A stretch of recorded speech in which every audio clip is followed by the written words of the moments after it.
singing by Devendra Madhubania बिना जान के मने बिना जान के बिना जान के मने नया साल रे रे एले नया साल पूरा भेले हमर हाल हे रे यारबा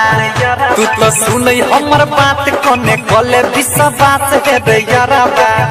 सब मिल के करबै धमाल रे धमाल रे धमाल रे सब मिल के करबै धमाल रे बिना जान के मनैबै नया साल रे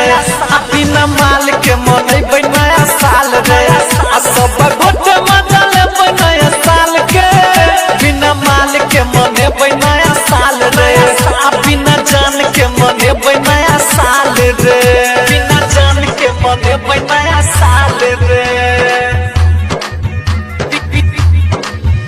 बिना जान के मनेबै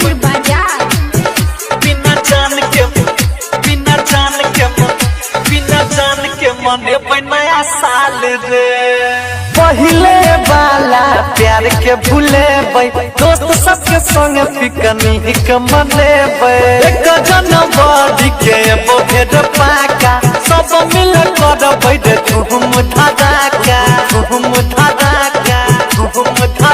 चालू करब पिक्चर धमाल रे धमाल रे धमाल रे चालू करब पिक्चर धमाल रे बिना जान के मनेबै नया साल रे बिना जान के मनेबै नया साल रे बिना सोना के मनेबै नया साल रे नया साल रे बिना जान के मनेबै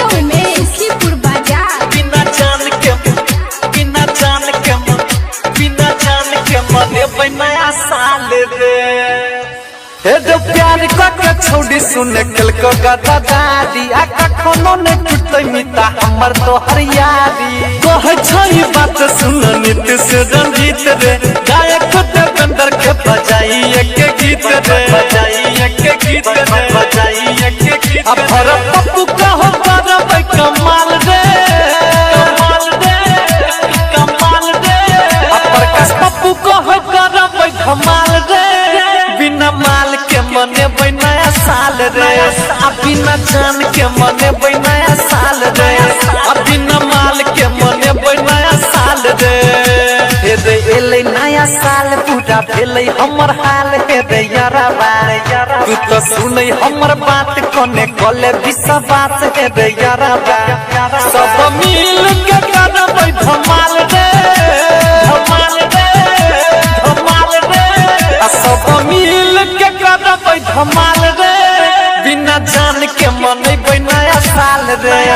बिना माल के मनेबै